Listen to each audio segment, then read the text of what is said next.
Karen with Online Teacher Coach.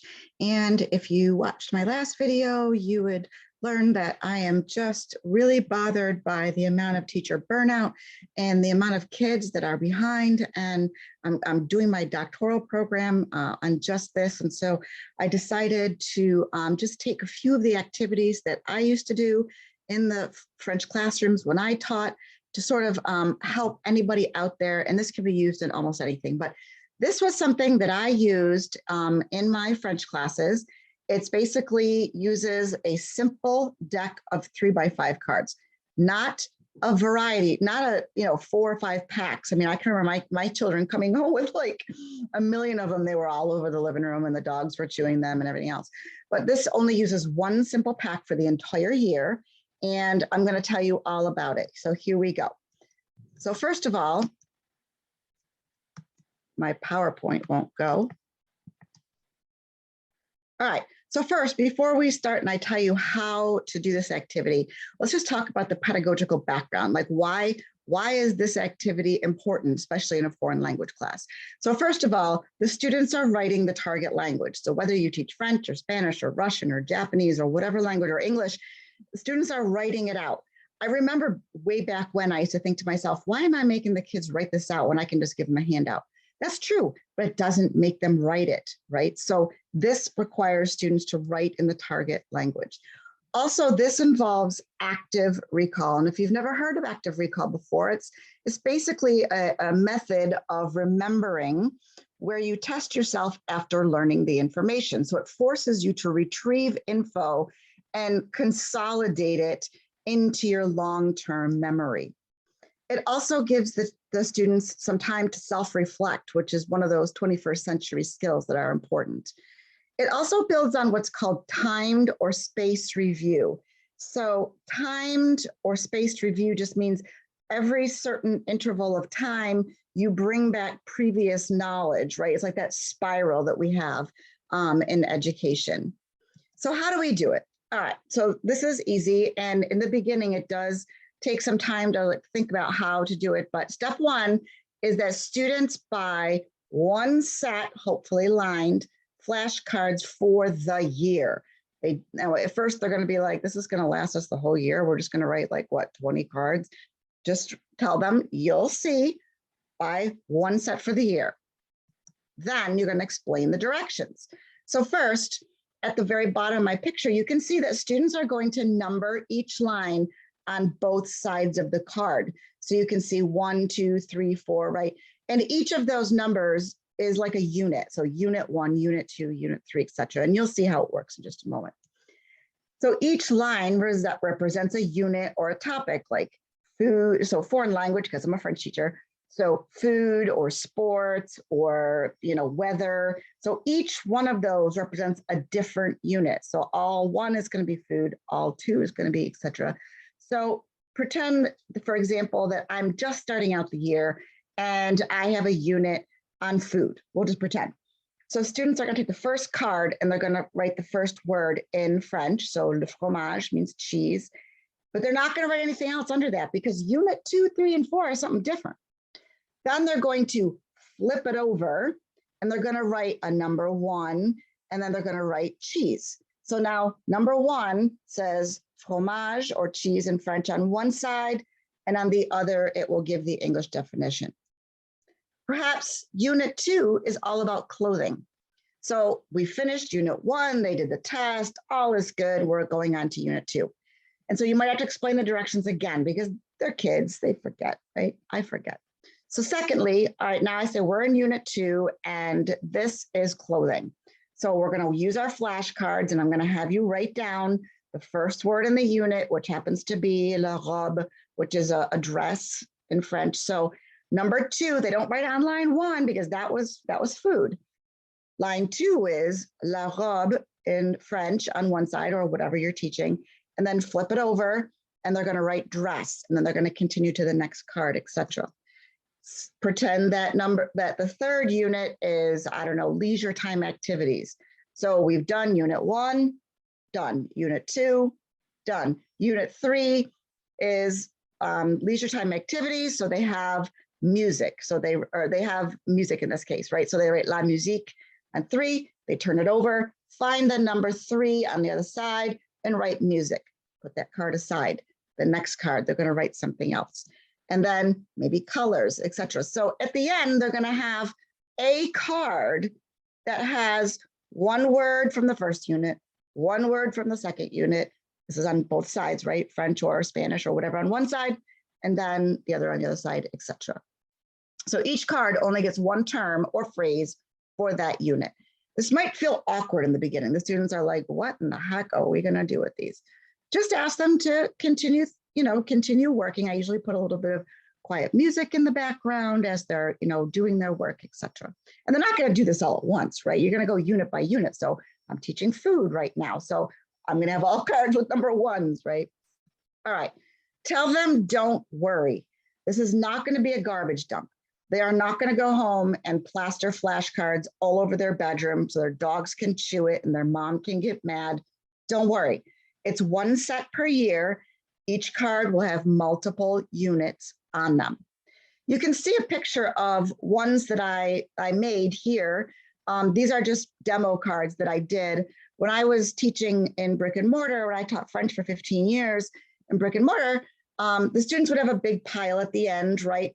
Oh my God, they loved those cards, right? They valued them. I'll give you some hints on how to keep them safe in just a little while. So here's how I use them. So your students might say, that's great, Madame Olson, but what the heck are we going to do with them? All right, so I'm going to give you some ideas. The first is my bell ringer. So I remember as a classroom teacher going in and the students were talking with their partner and sharpening their pencil and doing whatever they're doing, right? You want to get them focused as soon as they come in.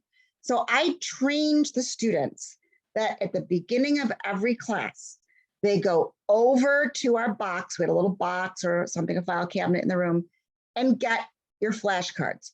It's routine. You walk in, you get your flashcards. If they had homework to do, I'd say, put your homework off to the side of your desk while you do the bell ringer, right? Psst, by the way, that gives me as a teacher a chance to take attendance, right? Because they're quietly doing something, this bell ringer, and I can check their homework. So it gives me, the teacher, a moment to sort of gather everyone. So they go in, they get their flashcards while you're taking attendance, etc. You need to tell them what to do. They don't know what to do, right? Or they pretend they don't know what to do. So I would change it up. Sometimes I would say to them, I want you only to do unit 3, pretend that we've already done unit 3. I want you to review unit 3, and I want you to look at the target language and remember the English. So they have their cards in front of them. I'm walking around drinking my water because, did you know, little known fact, but I didn't have a lot of breaks and I used to intentionally dehydrate myself, right? No, can't do that anymore. So I used to tell them, you're going to look at the target language, so in my case, French, and you're going to remember the English. So it's kind of quiet. They're flipping through, right? As they progress, I tell them, don't automatically look at the English, try to remember. I get them doing that for a few weeks and they think, oh, this is easy. By the way, it's giving them time to review, etc. Then I might change it up a little bit. And I'll say, today's students, and I write it on the board, right? So they're focused when they come in. Today, I want you to look at the English for unit 2, which was food or whatever it is, unit 2, and I want you to try to remember the French or the target language. You can do this in math, you can do this in social studies, you can do this in science. You're going to remember the other, the meaning. So that's a little harder, right? And the students are like, oh man, what should we do? Okay, so it gets them focused, it gets them using them, it's routine. Sometimes I would do a random shuffle. What I mean is I would say, take the top 5 cards. Just the ones that happen to be at the top, not your top, any top 5 cards. And I'm going to have you just go line by line. I'm taking them out of context now, right? I'm saying you might have swimming, tea, I arrive, my shoes, it's nice out, Belgium, and the butcher shop, all on one card. Now I'm randomizing it. So you're going to look at the English and remember the French, or the other way around. Here's strategy number 2. You might just take one flashcard, right? It could be the one you see, the swimming, tea, I arrive, my shoes, etc. Students are going to make 2 to 3 sentences in the target language using the terms. So I just tell them, pick any flashcard you want, anyone you want, you choose. They pull one out, and now they're going to make 2 to 3 sentences trying to put those terms together. So you'll see what that looks like in just a minute. Here's another one, interviews. So again, I tell them just grab a flashcard, anyone you want. Students work together to interview each other using those terms. So if you look, I have la natation, le thé, j'arrive, mes chaussures, il fait beau, la Belgique, and la boucherie. It's just the French words. I know that if you're watching this, you don't speak French, but this is, you can do this with science, Spanish, you can do it with social studies, whatever. So they're looking at that, right? In this case, I like it for foreign language the best because they can create sentences. So here's what I came up with for the interview questions. We'll pretend that 2 students are working together. They're looking at the card and they might say, I'm going to read this in English to you in case you don't speak French. So do you like tea? When do you arrive in Belgium? What's the temperature? Oh, the temperature. What's the weather like? Which shoes? I almost said chaussure. Oops. Which shoes are you going to buy? So what I did was I've taken up on like Bloom's taxonomy, and I'm not just recalling or remembering. I'm now starting to apply, right? So I'm going up in that critical thinking stage. You might do what I call a story time, instructional strategy number 4. So peer groups choose one flashcard or a couple and create a story using the terms on that flashcard. So I'm looking at the same flashcard as before. Perhaps this little peer group or whatever comes up with their story. And my story uses all of those items in French that you see. So I arrive in Belgium with my shoes. It is nice out and people are doing swimming. They don't sell tea at the butcher shop. Well, no, it's kind of silly, right? But it asks them to remember what it is, use it in context, and pushes them up that critical thinking. A couple of tips for you.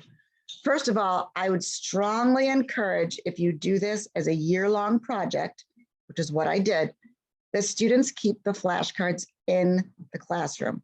How many times have your students forgot their pencil, their book, their notebook, it just happens. So because this flashcard set is integral to my daily class, I put them in a file cabinet.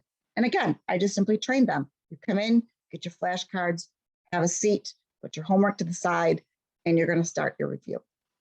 Students might even color code the lines to help them. I tried to do that in my earlier picture, but all I had was yellow. So maybe they will do that.